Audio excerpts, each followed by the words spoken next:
میں یہ جاننا چاہتا ہوں کہ نماز پڑھ رہا ہو تو دوران نماز اس کے سر کے اوپر ہم ٹوپی رکھ سکتے ہیں یا نہیں رکھ سکتے؟ نماز پڑھ رہا ہے دوسرا اسلامی بھائی، اس کے سر پہ ٹوپی پہنا سکتا ہے؟ ننگے سر ہوئے نماز پڑھ رہا ہے، اس کی تو اجازت نہیں ہے کہ کوئی شخص ننگے سر نماز پڑھ رہا ہے تو پیچھے سے کوئی آیا اور اس کے سر پہ ٹوپی رکھ دی، اس کی اجازت نہیں ہے کہ کوئی دوسرے کے سر پہ آ کے ٹوپی رکھے۔ البتہ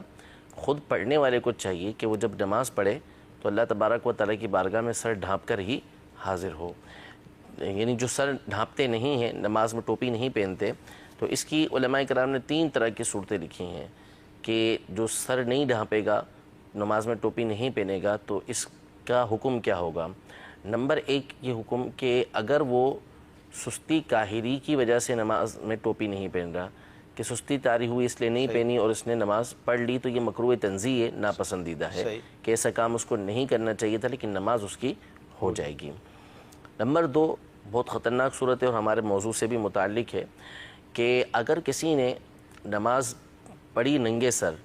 اور یہ سوچ کے پڑھی کہ نماز کی کوئی ایسی حیثیت تھوڑی ہے، ایسی اہمیت تھوڑی ہے کہ اس کے لیے سر کو ڈھانپا جائے، تو اس صورت میں چونکہ وہ نماز کی تخفیف کرنے والا ہے، نماز کو ہلکا جاننے والا ہے، اس وجہ سے وہ دائرہ اسلام سے خارج ہو جائے گا، کیونکہ نماز کی اللہ کی بارگاہ میں بہت بڑی اہمیت ہے، اور جس کی اللہ کی بارگاہ میں اہمیت ہو اس کو اس طریقے سے ہلکا جاننا، اور خاص طور پر نماز شعائر اسلام میں سے ہے، اسلام کی بڑی بڑی نشانیوں میں سے ہے، اس کو اس طریقے سے اگر کوئی حقیر جانے گا، کمتر جانے گا، تو ظاہر سی بات ہے وہ دین کے ایک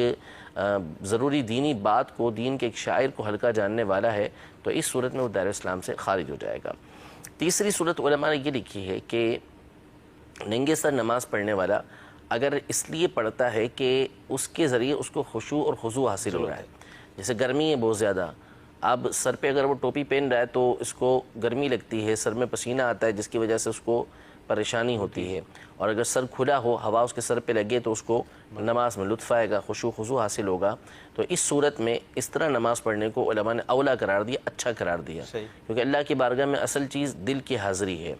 دل کے ذریعے بندہ اللہ کی بارگاہ میں حاضر ہو، خشوع خضوع اس کا ہونا چاہیے، تو اس کے ذریعے چونکہ اس کو خشوع اور خضوع حاصل ہو رہا ہے، اس لیے علماء نے فرمایا کہ یہ صورت اچھی ہے۔ یہاں پر یہ عرض کرتا چلوں کہ علماء کی ایک تعداد نے اس حوالے سے بھی لکھا ہے بعض کتابوں کے اندر کہ یہ جو ننگے سر نماز پڑھتے ہیں اس میں یہود و نصارہ سے مشابہت پائی جاتی ہے،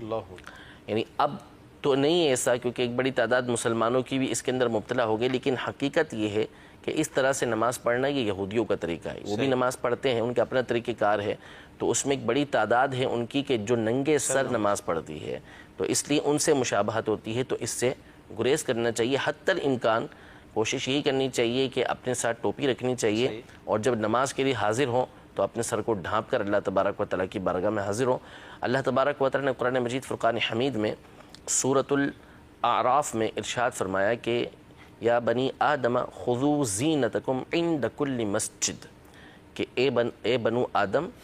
جب تم نماز کے لیے آؤ تو اس وقت زینت کو اختیار کرو، نماز پڑھنے کے لیے زینت اختیار کرو۔ اس کی تفسیر کے اندر علماء نے یہ ارشاد فرمایا کہ اس سے مراد اچھے کپڑے پہننا، لباس اچھا پہننا، اور ساتھ ہی امامے کے ساتھ اللہ تبارک و تعالیٰ کی بارگاہ میں حاضر ہونا، یعنی اپنے سر کو ڈھانپ کر اللہ تبارک و تعالیٰ کی بارگاہ میں حاضر ہو جائے۔ ٹھیک